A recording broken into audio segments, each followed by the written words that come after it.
हाथी में बड़ा बल था, उसके अनेक हथनियां पत्नियां थीं।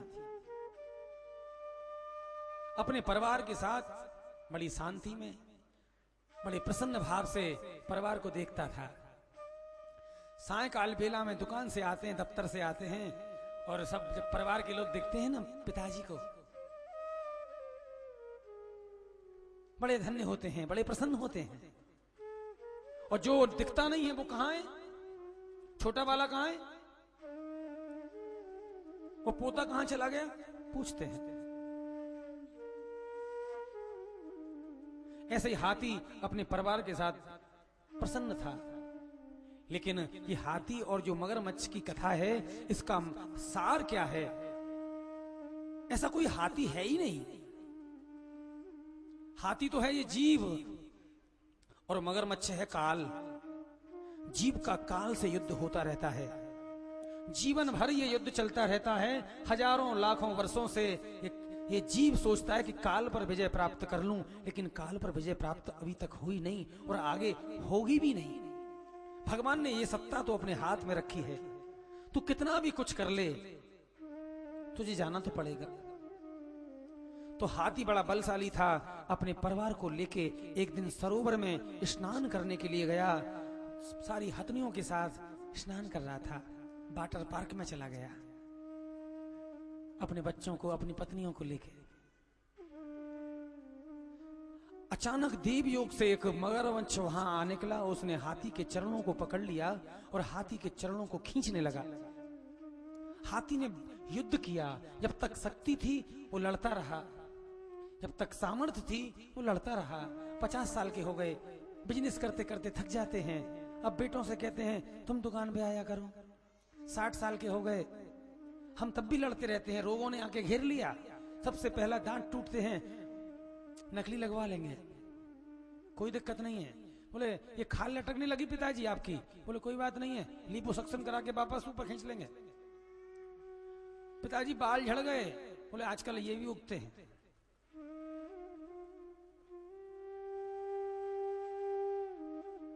हम बीमारियों से लड़ते रहते हैं। वो बीमारी है क्या? वो बीमारी है भगवान का नोटिस। अब तो समझ जाओ, अब तो संसार को छोड़ दो, अब तो मुझे याद कर लो, एक बार तो मुझे पुकार लो, एक बार तो मेरे दरबार में आके बैठ जाओ। लेकिन नहीं, हम लड़ते रहेंगे काल से और परिवार में ही लगे रहते हैं। कितना भी बड़ा ऑपरेशन करा के आए, जाएंगे दुकान पर ही। ऐसे नहीं कि अब तो भगवान ने मुझे ये समय दे दिया है, इसको मैं अपने मंदिर में, देवालय में, गुरु के चरणों में, तीर्थ में जाके इसका सदुपयोग कर लूं। यही तो जीव का एकमात्र स्वभाव है, वो छोड़ता नहीं है, छूटता नहीं है। तो लड़ता रहा, अपने बच्चों को बोला कि देखो मुझे ये मगरमच्छ खींच के ले जा रहा है, मेरी मदद करो। बच्चे आए, सहायता की, नहीं कर पाए, छोड़ के चले गए। पत्नियों से कहा तुमको इतने लाखों करोड़ों रुपए के गहने बनवाए मैंने, तुम्हारे लिए इतना ध्यान रखा, तो मेरी मदद नहीं करोगी? बोले हाँ हाँ क्यों नहीं करेंगे, हम आती हैं। पत्नियों ने भी कोशिश की, बड़ी सहायता की, लेकिन पत्नी भी थक गई। पत्नियों ने भी हाथ खड़े कर दिए, मंदिरों में जाने लगी, भगवान से प्रार्थना करने लगी, अरे मेरे पति को बहुत दुख है भगवान, अब तो उठा ले। भगवान पर कंप्लेन पहुंच गए। बोले क्यों भैया, तेरा पति है और अब कहते हो उठा ले? हैं, जवानी में बड़ा अच्छा लगता था, अब बुढ़ापे में उठा ले? बोले सेवा नहीं होती, सेवा सबसे बड़ी सबसे कठिन है। सेवा नहीं करते तो भगवान से दरखास्त करते हैं कि इन्हें उठा ले। तो संसार यही करता है। आज हाथी को उसका परिवार छोड़ के चला गया, पत्नियां छोड़ के चली गईं, अकेला रह गया, मगर से लड़ता रहा। मगर ने हाथी को खींच लिया पानी में, केवल गर्दन बाकी रही। तब कहीं जाके जब कंठ तक जल आ जाता है, तब हमें गोविंद की याद आती है। हाथी ने सरोवर में से एक कमल का फूल तोड़ा और भगवान को याद करके भगवान की ओर उछाल दिया और अपने मन में भगवान की स्तुति करने लगा। एवं विवशतो बुद्ध्या समाधाय मनोहृदि जजाप परमं जाप्यं प्रागजन्मन्युसे ख्यतम्। हाथी ने अपना मन एकाग्र कर लिया। ये पशु ये जानवर अपने मन को एकाग्र कर लेते हैं, लेकिन ये इंसान अपने मन को एकाग्र नहीं कर पाता। हाथी ने अपना मन गोविंद के चरणों में लगा लिया और प्रार्थना करने लगा, नमो भगवते तस्मै यदेतच्चिदात्मकं पुरुषायादिबीजाय परेशाय विधीमहे।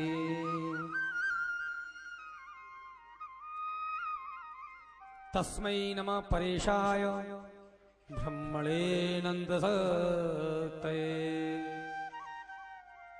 अरूपायोरुरूपाय नमाश्चर्यकर्मणे।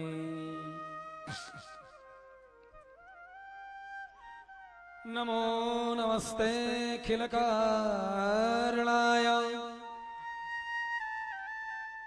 निष्कारणाय अद्भुतकारणाय